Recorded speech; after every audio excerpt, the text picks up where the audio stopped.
Olá, amigos do YouTube, amigos do Facebook.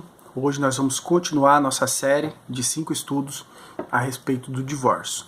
E o tema de hoje é o segundo casamento. Esse é um tema que é muito pedido, é muito procurado e muitas pessoas têm dúvidas se para o crente ou para o ímpio é permitido se casar novamente. Antes da gente falar sobre isso, vamos colocar duas situações que nos façam refletir para depois a gente começar a debater sobre esse assunto.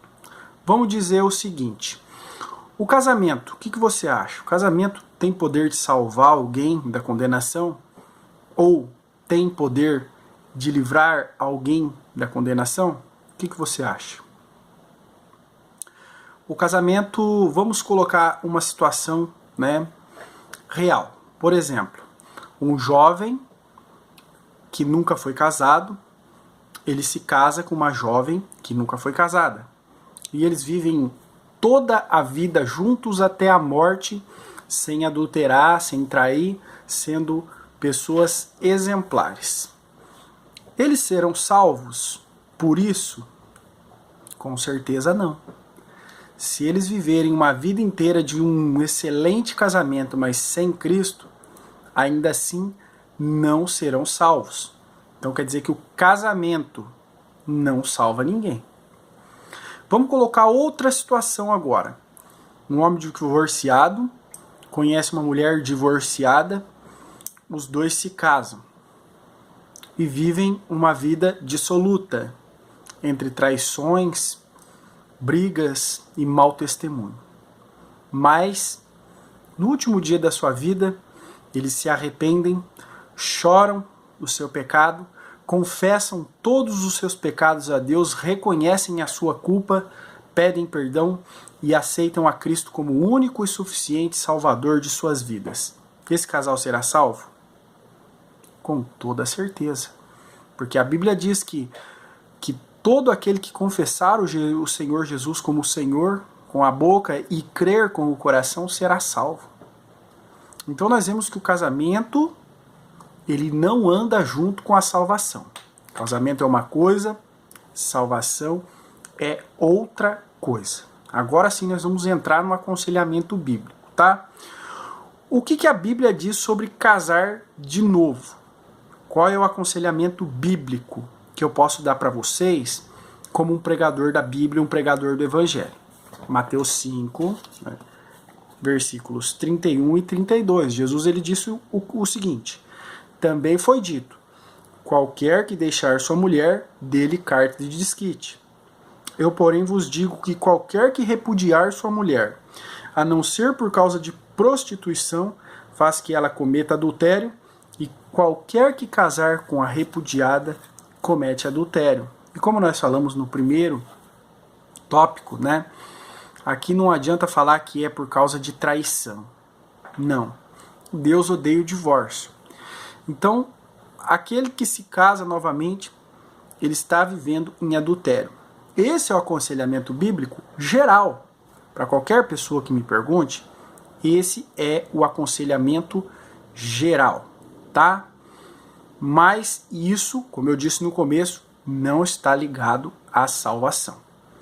E muitos pastores, eles têm proibido que as pessoas que têm um casamento com divorciados entrem na comunhão da igreja, condenam essas pessoas, às vezes até com razão, mas talvez, muitos casos, por falta de entendimento.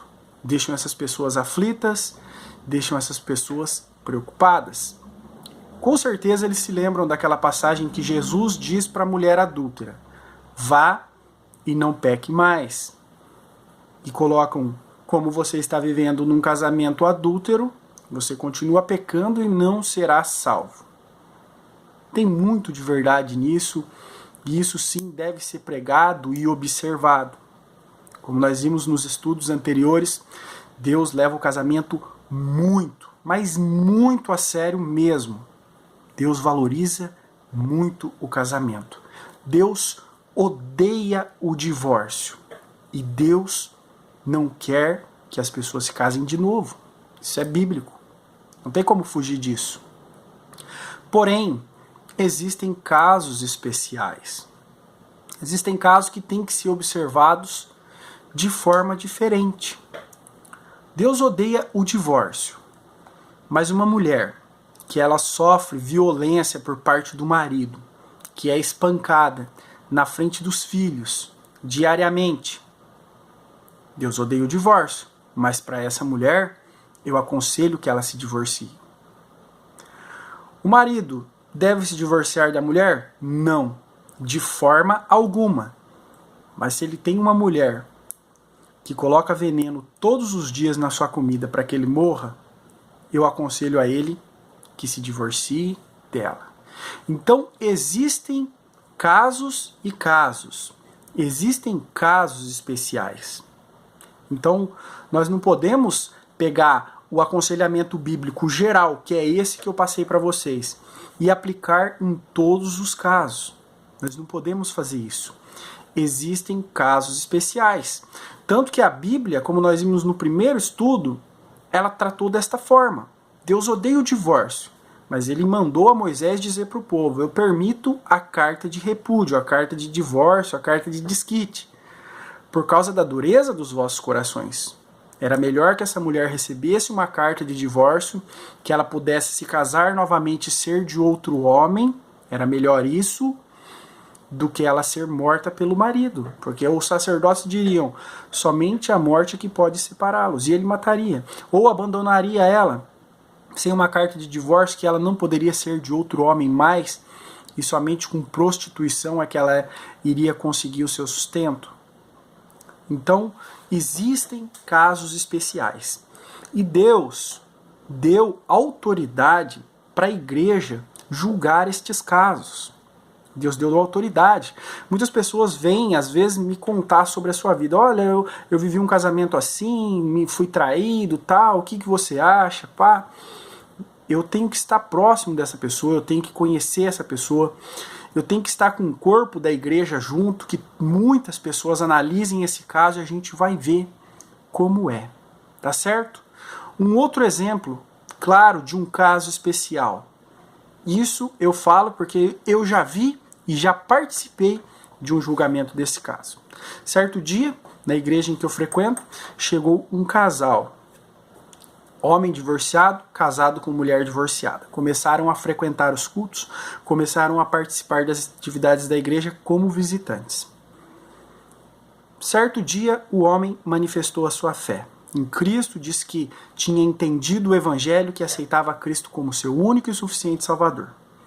Poucos dias depois, a mulher dele fez a mesma coisa.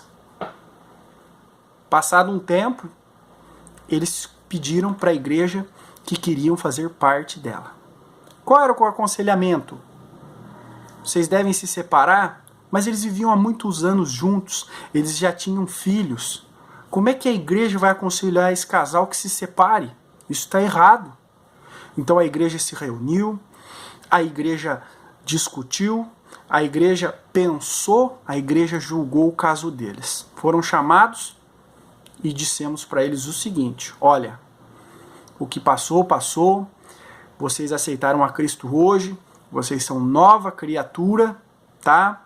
As coisas velhas ficam para trás, mas daqui para frente, esta é tua mulher, este é teu marido, e vocês viverão juntos até o fim da vida, dando um testemunho de um bom cristão e não envergonhando a igreja. Essa foi a decisão que nós tomamos. Então existem casos especiais, e a igreja foi instruída por Cristo para julgar estes casos especiais. Então não posso generalizar a mensagem, como eu disse, o aconselhamento bíblico para todos os casos. É preciso fazer uma análise, tá? E para quem duvida que Cristo deu autoridade para a igreja fazer isso, eu quero ler um texto para vocês aqui, Mateus capítulo 18, versículos 15 até o 19. Olha o que Cristo fala aqui, ó. Ora, se teu irmão pecar contra ti, vai, repreende-o entre ti e ele só. Se te ouvir, ganhaste teu irmão. Mas se não te ouvir, leva ainda contigo uma ou dois testemunhas, para que pela boca de 2 ou 3 testemunhas toda a palavra seja confirmada. E se não escutar, dize-o à igreja. E se também não escutar a igreja, considera-o como um gentil e publicano. Então Cristo falou, se você tem alguma coisa contra o seu irmão, vai entre você e ele. Primeiro, não deu certo? Chama testemunhas. Testemunhas, no caso, irmãos. 2 ou 3. Não resolveu? Então leva o caso à igreja. A igreja julgou esse caso, continuou com aquilo, não resolveu? Considera ele como um gentil e publicano. Tira ele fora da comunhão da igreja. E tem mais, versículo 18, olha. Em verdade vos digo que tudo o que ligardes na terra será ligado no céu, e tudo o que desligardes na terra será desligado no céu. Também vos digo que se 2 de vós concordarem na terra acerca de qualquer coisa que pedirem, isso lhe será feito por meu Pai que está no céu. Então Cristo ele deu autoridade para a igreja fazer isso. A igreja tem autoridade para julgar esses casos e decidir se essas pessoas podem continuar na comunhão, podem continuar participando da ceia, podem continuar vivendo como cristãos, mesmo no segundo casamento. Mas isso a igreja precisa julgar. Aqueles que estão no mundo, eles não se importam mesmo com a lei de Deus. E nós não devemos julgá-los, porque eles não são da nossa casa. Não se julga o filho dos outros, não se educa os filhos dos outros. Mas aqueles que estão na igreja, dentro da igreja, vivendo como cristãos, eles devem ser julgados. E eu, particularmente, nunca, jamais vou aconselhar que 2 pessoas se separem, ainda que seja o segundo casamento. O meu coração não me permite isso. Eu não acho que seja um aconselhamento bíblico pedir que pessoas se separem. Isso para mim não faz parte do Evangelho de Cristo. Agora, se 2 pessoas pretendem se casar dessa forma, o meu aconselhamento é: não façam isso. Andem na retidão, ande na justiça. Então, o segundo casamento é permitido? Em certos casos. A igreja tem autoridade para isso. Então, se você vive um segundo casamento e o seu coração está desconfortável, está angustiado, procure a igreja. Viva uma vida de cristão. Procure cristãos verdadeiros que podem te aconselhar da forma correta. Mas o aconselhamento principal e bíblico é um só: que não se casem de novo, que não se separem. E no próximo vídeo nós vamos falar sobre como evitar que o divórcio aconteça. É muito melhor evitar que o divórcio aconteça do que tentar remediar depois. Obrigado por assistir até aqui. Assista os outros vídeos, eles aparecem aqui do lado. E se inscreva no canal, deixa o like. Obrigado.